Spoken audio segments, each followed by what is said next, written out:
The smiles disappeared the moment my attorney stepped out of that black SUV.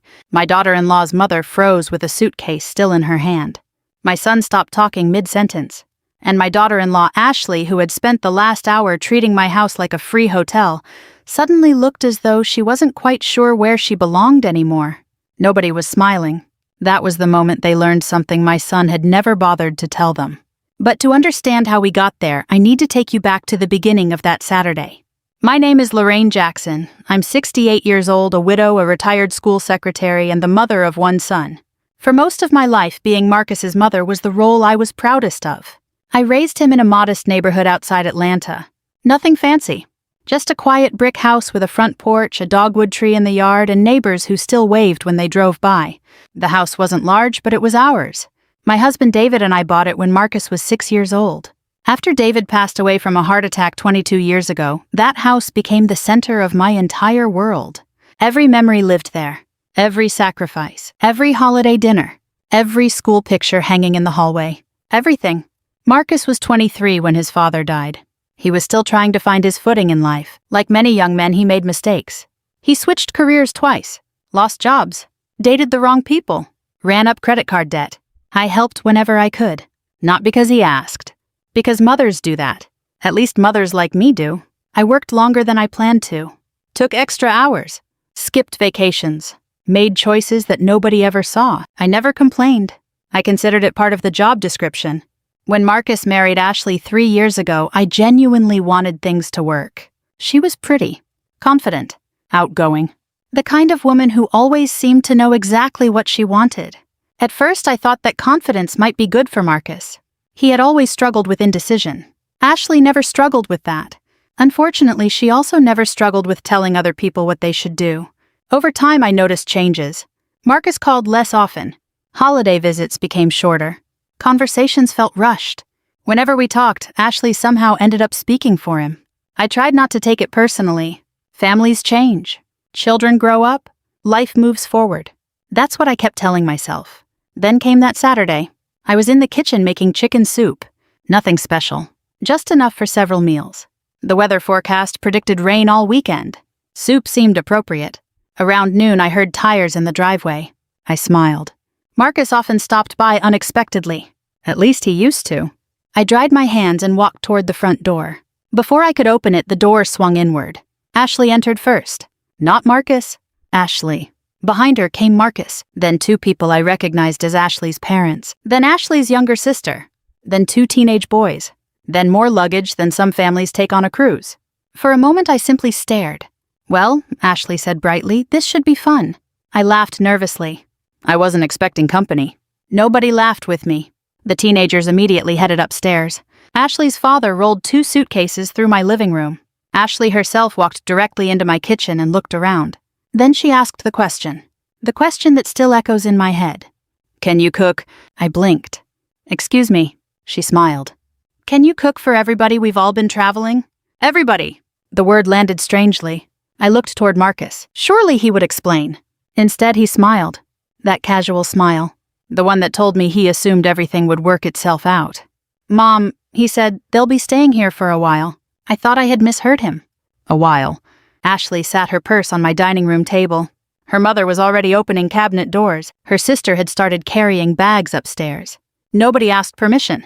Nobody asked if I was comfortable. Nobody asked anything.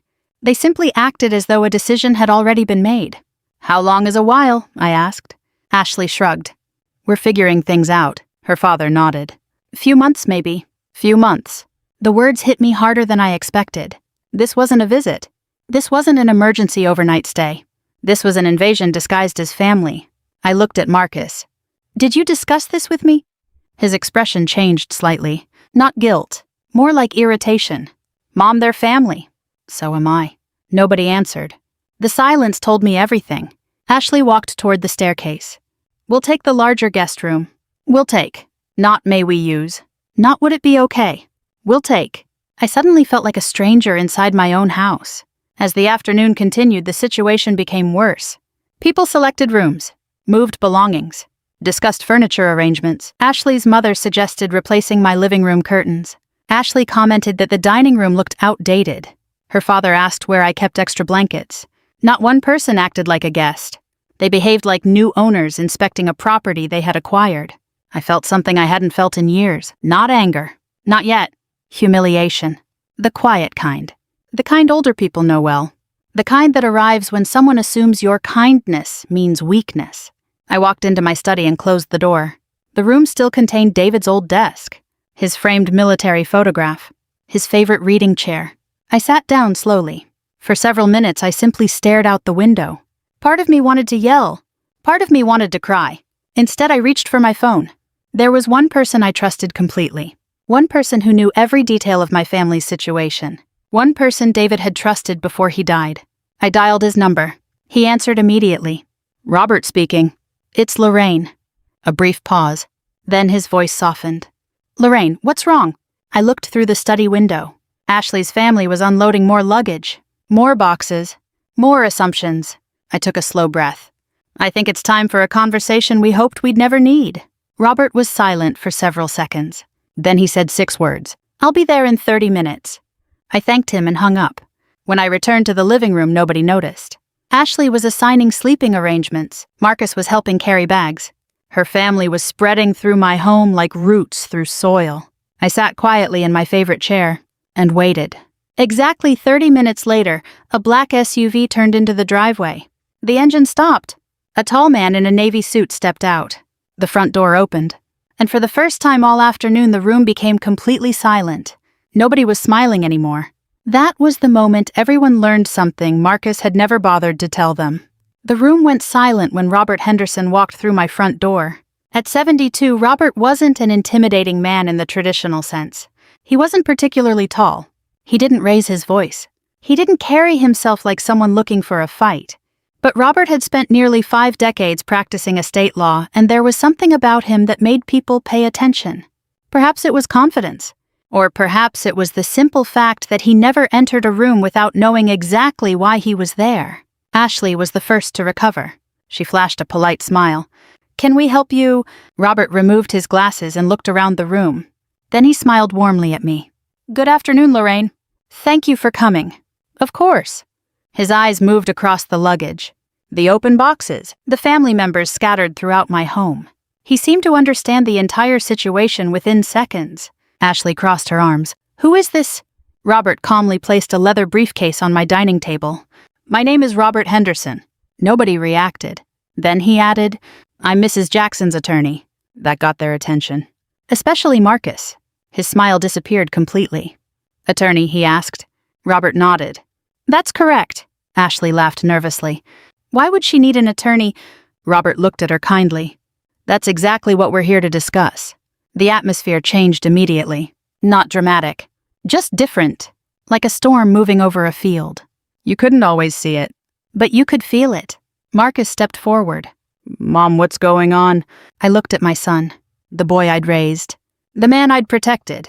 The person who had walked strangers into my home without asking permission. And for the first time all afternoon, I answered honestly. Something I should have explained years ago. Robert opened his briefcase. He removed several folders. Carefully organized. Carefully labeled. Typical Robert. Ashley glanced at the documents. Then at me. Then back at Marcus. I could practically see the questions forming in her mind. "What is this?" she asked. Robert folded his hands. "This house belongs to the Jackson Family Trust." Nobody spoke. Ashley looked confused. Her father frowned. Marcus shifted uncomfortably. I wasn't surprised. Marcus knew about the trust. At least in theory. But like many adult children, he had never paid much attention when financial matters were discussed. Robert continued. "The trust was established by Lorraine and her late husband, David Jackson. At the mention of David's name, I felt a familiar ache. 22 years later, I still missed him. Every day. The trust owns the property," Robert said. "Not any individual family member." Ashley's father laughed. "Okay, so what?" Robert remained calm. "So occupancy rights are governed by the trust agreement." Nobody liked the sound of that, especially Ashley. She sat down slowly. "What exactly does that mean?" "It means," Robert replied, "that no permanent residents may move into the property without trustee approval." The room became quiet again. Ashley looked toward Marcus. Marcus looked toward me. I simply sat in my chair, waiting, listening, letting the truth speak for itself. Ashley's mother finally spoke. But Marcus is her son. Yes, Robert said. He is. Then what's the problem? Robert's answer was simple. Marcus does not own this house. The words landed like a hammer. I watched Ashley's expression change. Confusion, disbelief, then annoyance. Hold on, she said. You're saying her own son doesn't have rights here? Robert nodded. That's exactly what I'm saying. Ashley's father scoffed. That's ridiculous. No, Robert replied calmly. It's fairly common. The older man opened his mouth to argue, then stopped. Probably because he realized arguing with an attorney about trust law was unlikely to end well. Marcus finally spoke. Mom, why are we doing this? The question hurt more than I expected. Because he sounded wounded. Not reflective. Not apologetic. Wounded. As though I had created the problem. I took a deep breath. Marcus, did you ask before bringing 7 people into my home? His eyes dropped. Just briefly. That tiny moment told me everything. He knew the answer.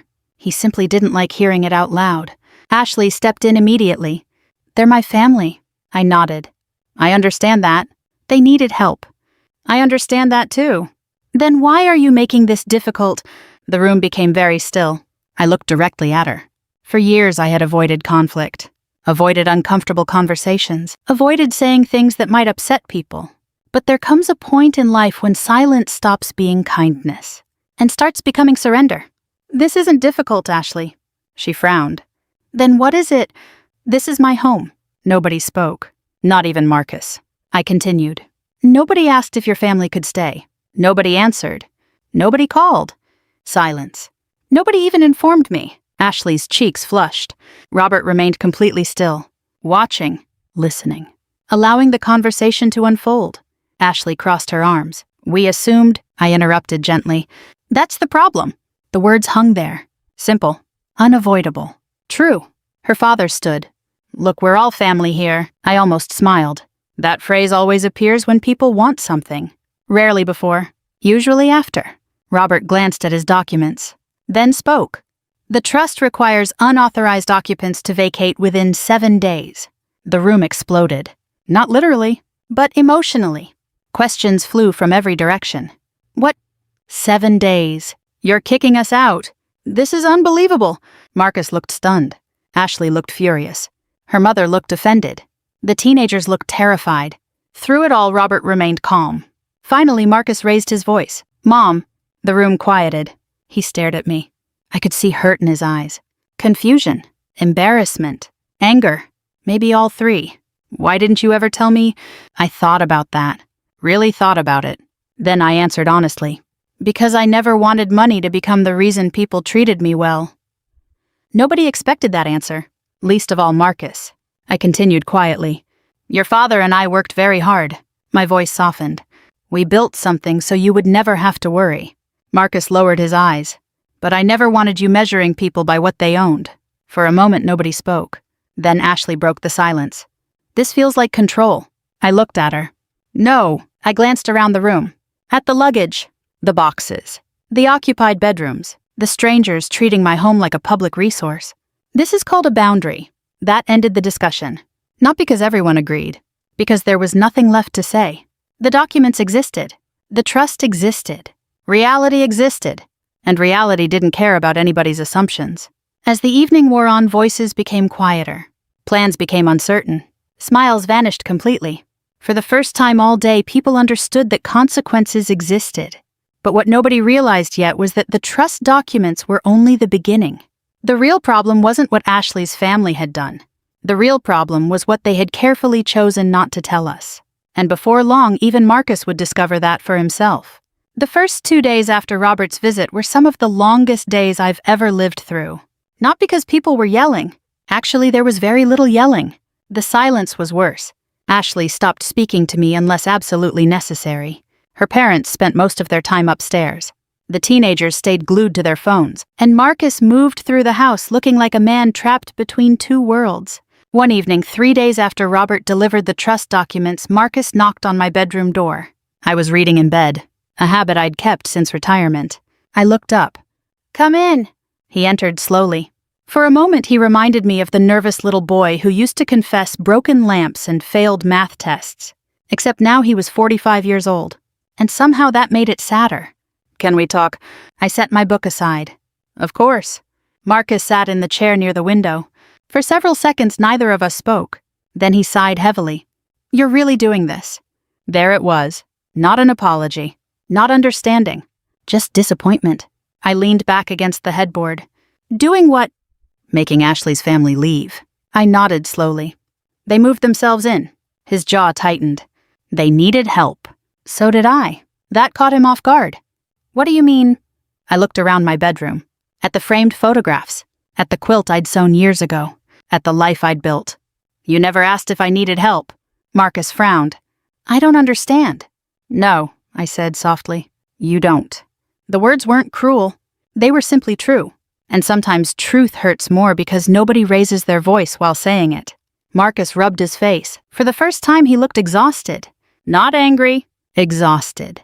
Mom, why does this feel so personal to you? I stared at him. Then I laughed. Not because anything was funny. Because the question was almost unbelievable. Personal. He looked confused. Yeah.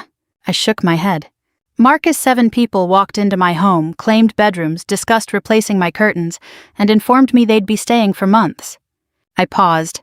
And you're asking why it feels personal? His eyes dropped. Again. That brief glance toward the floor. The same one he'd given when he was 12 and knew he'd done something wrong. For the first time since this began, I saw uncertainty. Real uncertainty. Not defensiveness. Not excuses. Doubt. And once doubt enters a person's mind, truth usually follows. I folded my hands in my lap. Do you remember your senior year of college? He looked up. What? Do you remember? Sure. Do you remember almost dropping out? Marcus frowned. I guess. I nodded. Of course he only guessed. Children rarely see the whole picture, especially when parents work hard to hide it. You were 3 months behind on tuition. His expression changed. I thought financial aid covered that. It didn't. The room became very quiet. I continued. I sold my wedding jewelry. Marcus stared at me. For several seconds, he didn't blink. What? My wedding jewelry. His face went pale. No. Yes? You never told me. That wasn't the point. His voice cracked slightly. Mom! I looked toward the window. Rain had started falling outside. Slow, steady rain. The kind that makes old houses creak. You know how many extra shifts I worked after your father died? Marcus didn't answer. Because he didn't know. Nobody knew. I had made sure of that. I cleaned offices at night. His eyes widened. What? For 4 years. He shook his head. No, you worked at the school. I worked at the school during the day. Silence. Then I cleaned offices. More silence. The kind that settles heavily between people. I remembered those years clearly. Driving home after midnight, eating dinner from vending machines, falling asleep in parking lots because I was too tired to drive. I had never regretted any of it. Not once. Marcus was worth every sacrifice. But sacrifices become dangerous when people forget they existed. You never told me any of this. I smiled sadly. I wasn't keeping score. The rain tapped gently against the glass. Marcus looked away. And for the first time since this whole situation began, I could see guilt. Not guilt because Ashley's family had been asked to leave. Guilt because he was beginning to understand how much he had never noticed. The conversation ended quietly. No dramatic breakthrough. No sudden reconciliation. Just a crack forming in a wall that had been growing between us for years. The next morning another crack appeared. This time it had nothing to do with me. I was making coffee when I overheard Ashley arguing with her sister in the kitchen. Not loudly, but loud enough. You weren't supposed to tell him that. I froze. The sister lowered her voice. I couldn't hear everything. Only fragments. Eviction? The landlord? Don't start. The word eviction caught my attention immediately. Not because people can't fall on hard times. Good people get evicted every day. Life happens. What bothered me was something else. Nobody had ever mentioned an eviction. The story I'd heard was completely different. Ashley had claimed they were temporarily displaced while searching for a new home. That sounded reasonable. An eviction was different. Very different. Later that afternoon, I mentioned it to Robert during a phone call. There was a long pause. Then he said something interesting. Would you like me to verify a few things? I already knew what that meant. Robert wasn't gossiping. He was offering facts. I hesitated, then nodded. Yes. The answer came 2 days later. And it changed everything. Ashley's parents hadn't recently lost housing. They'd been evicted nearly 6 months earlier. Not once, twice. Different properties. Different landlords. The same pattern. Unpaid obligations. Broken agreements. Extended stays with relatives. Damaged relationships. Excuses. Promises. Then departures. I sat at my kitchen table staring at the information. Not angry. Just disappointed. The pattern felt painfully familiar. People who always needed help, but never seemed willing to help themselves. That evening something happened I never expected. Marcus found out. Not from me. Not from Robert. From Ashley herself. The argument started upstairs. Voices rose. Doors slammed. The entire house heard it. When Marcus came downstairs later, his face looked different. Older. Tired. Heartbroken. He sat across from me at the dining table. For several moments he said nothing. Then he whispered, "You knew." I nodded slowly. His eyes filled with disappointment, not directed at me. Directed elsewhere. They lied. I didn't answer. He stared at the table. They told me they just needed a few weeks. Still I said nothing. Sometimes people need space to hear their own thoughts. Finally, Marcus looked up. And for the first time since this ordeal began, I saw something I hadn't seen in years. Clarity. Painful clarity. The kind that arrives when the story you've been told no longer matches reality. And deep down, I knew this was only the beginning. Because the more Marcus learned, the more difficult it would become for him to ignore the truth. The house felt different after Marcus learned the truth. Not peaceful. Not yet. But different. For the first time since Ashley's family arrived, I no longer felt like the only person seeing what was happening. Marcus saw it now too. And once a person sees something clearly, it's nearly impossible to pretend they don't. The next morning I found him sitting alone on the back porch. Coffee untouched beside him. Staring into the yard. The same yard where he had learned to ride a bicycle. The same yard where David had taught him to throw a baseball. The same yard where birthday parties, family cookouts, and Easter egg hunts had once filled the air with laughter. Now he looked like a man trying to piece together a puzzle that had been assembled incorrectly. I opened the screen door. "You okay?" He gave a humorless laugh. "No." I sat beside him. For several minutes we watched squirrels move through the grass. Neither of us rushed to fill the silence. People my age understand something younger generations often forget. Not every silence needs to be fixed. Eventually Marcus spoke. "They lied to me." I nodded. "I know." I believed them. There was so much sadness in those words, not anger, sadness. Because betrayal hurts most when it comes from someone you trust. "I wanted to help," he said.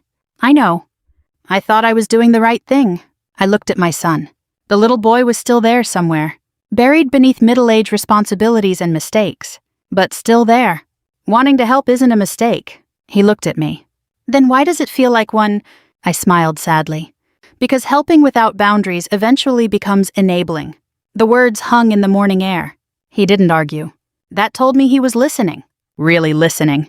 For perhaps the first time in years, the confrontation happened that evening. Not because Marcus planned it. Because he finally couldn't avoid it. The shouting started upstairs. At first I ignored it. Families argue. It's part of life. But then voices became louder, more emotional. The walls in older houses carry sound, especially when people are upset. I heard Ashley, then Marcus, then Ashley again. The argument moved downstairs. When they entered the living room, both looked exhausted. Ashley saw me and immediately stopped talking. Marcus didn't. Maybe he was too tired. Maybe he simply didn't care anymore. "When were you going to tell me?" he asked. Ashley crossed her arms. I already explained. No. His voice wasn't loud. That made it more powerful. "You explained what happened after I found out." Silence. "You didn't explain why you hid it." Nobody spoke. Marcus continued. "You knew they had been evicted." Ashley looked away. "You knew they had nowhere else to go." Still silence. "You knew they planned to stay much longer than a few weeks." Her jaw tightened. "They're my family." I had heard that sentence several times during the past week. But this time Marcus wasn't persuaded. "They're your family," he agreed. "That doesn't give them the right to move into somebody else's house." The room became very quiet. Ashley looked shocked. Not because of what he said, because he had finally said it. For years, Marcus avoided confrontation whenever possible. Ashley understood that. She had built entire conversations around it. But something had changed. Perhaps betrayal. Perhaps maturity. Perhaps both. Her father entered the room. Then her mother. The discussion expanded quickly. Excuses appeared. Explanations appeared. Justifications appeared. Yet somehow accountability never did. Everyone had reasons. Nobody had responsibility. After nearly an hour, Ashley's father finally said something that ended any remaining doubt. We figured Lorraine had plenty of room. I watched Marcus's face. The disappointment there was heartbreaking. Not dramatic, not explosive, just deep. The kind of disappointment that changes relationships forever. His answer came quietly. "That's not the point." Nobody responded. Because for once everybody knew he was right. 2 days later, Robert returned. The 7-day deadline was ending. He arrived carrying a folder. Nothing threatening. Nothing aggressive. Just paperwork. Reality usually arrives carrying paperwork. That's one of the less exciting truths about adulthood. Ashley barely acknowledged him. Her parents looked miserable. The teenagers seemed embarrassed. I felt sorry for them. None of this had been their decision. Children often inherit consequences created by adults. Robert reviewed the final occupancy paperwork. Everyone listened. Nobody argued. The fight had gone out of them. Perhaps because facts are difficult to negotiate with. Perhaps because they finally understood that this situation wasn't changing. The packing began that afternoon. It was strangely quiet. No shouting. No slammed doors. No police officers. No dramatic scene for neighbors to watch through curtains. Just people packing belongings into boxes. The same way they'd unpacked them days earlier. Only slower. Sadder. Reality tends to move slower than fantasy. I watched from the kitchen window as luggage was loaded into vehicles. One suitcase at a time. One box at a time.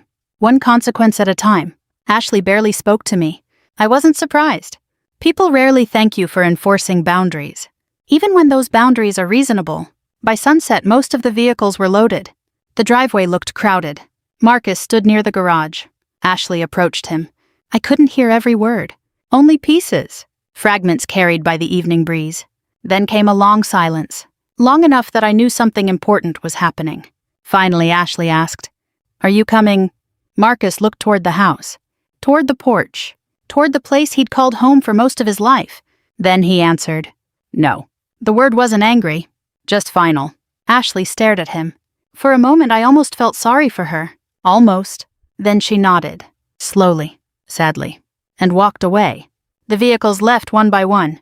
The driveway emptied. The noise disappeared. The house became quiet again. Painfully quiet. I expected relief. Maybe even satisfaction. Instead, I felt something entirely different. Grief. Because nobody wins when a family breaks apart. Not really. Even when you're right. Especially when you're right. Later that night, Marcus knocked on my bedroom door. Just like he had several days earlier. Only this time his eyes looked different. Older somehow. Wiser. More honest.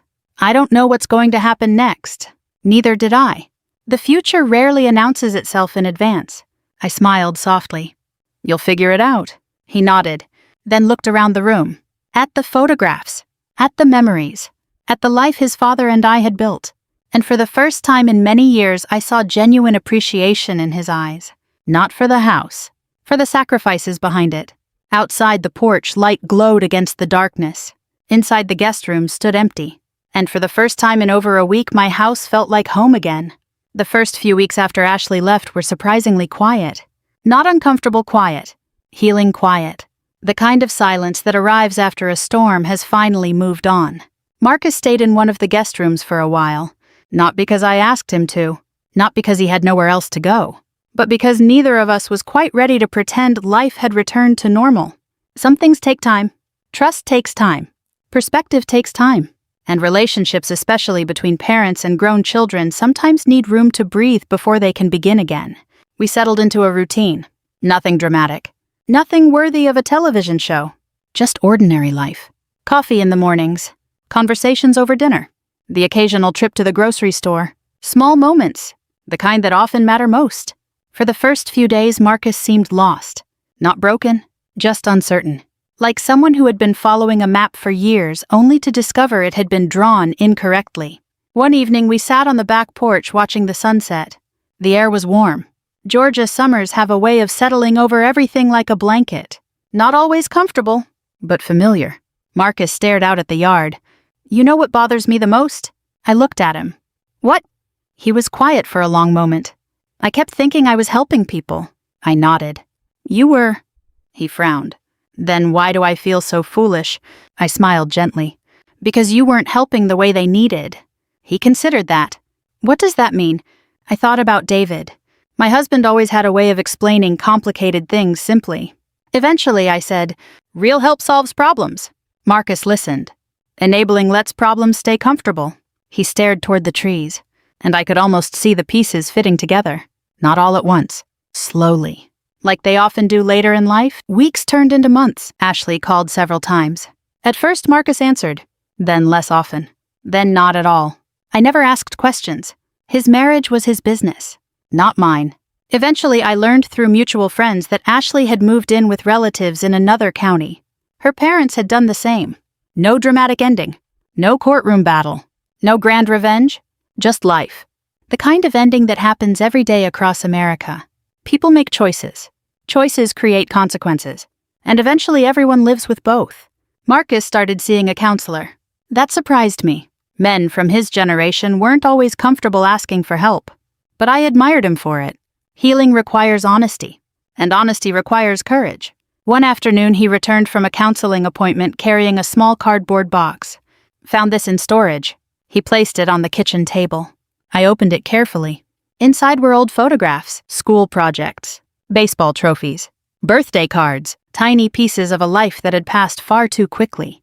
At the bottom sat a faded Father's Day card. David's name was written across the front in a child's handwriting. Marcus's handwriting. I smiled immediately, then felt tears gathering in my eyes. Marcus saw them. I forgot that existed. I touched the card gently. Your father loved that one. For a few moments neither of us spoke. The memories did enough talking on their own. As summer turned toward fall, something else changed. Not in the house. In Marcus. The defensiveness disappeared. The resentment disappeared. Even the guilt began fading. In its place came understanding. And understanding is much more valuable than guilt. Guilt looks backward. Understanding looks forward. One Saturday morning, several months after Ashley left, Marcus appeared in the backyard carrying tools. "What are you doing?" I asked. He smiled. "Fence needs repair." I laughed. The fence has needed repair for 10 years. Then it's definitely time. The fence ran along the rear edge of the property. David had built most of it himself, board by board, post by post. I remembered helping him paint sections of it decades earlier, back when our backs didn't ache and our knees still cooperated. Marcus spent the entire day working, replacing damaged boards, straightening posts, fixing hinges. I brought him sandwiches and iced tea, just like I used to bring his father. Watching him there felt strangely comforting. Not because he was repairing a fence, because he was reconnecting with something deeper. Responsibility, pride, family. Toward evening, I carried 2 lawn chairs into the yard. We sat together near the finished section. The setting sun painted everything gold. The fence, the grass, the trees, even the house. For several minutes, neither of us spoke. Then Marcus broke the silence. "I'm sorry." I looked at him, not surprised, not triumphant, just attentive. He shook his head. "I used to think this whole thing was about the house." I waited. "It wasn't." "No." His eyes grew moist. "You spent your entire life showing up for me." The words caught in his throat. And I stopped noticing. There it was. The real apology. Not about Ashley. Not about moving people into my home. Not about trust documents. About gratitude. Or rather, the absence of it. I reached over and squeezed his hand. You noticed eventually. A small laugh escaped him. Later than I should have.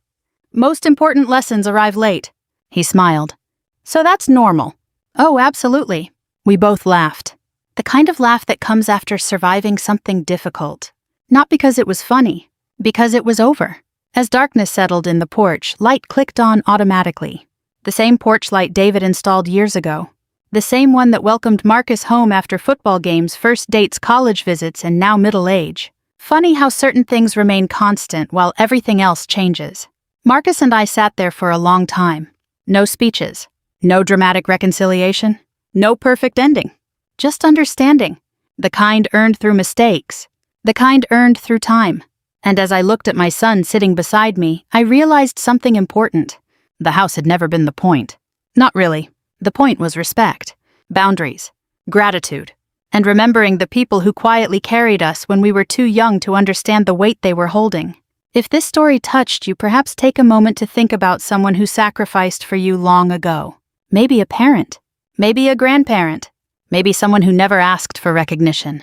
And if they're still here, maybe give them a call. Sometimes the words we postpone become the words we need most. And if you've ever learned an important lesson later than you wished, you're not alone. Thank you for spending this time with me. Please share your thoughts below. And if stories like this speak to your heart, consider subscribing so we can spend another evening together soon.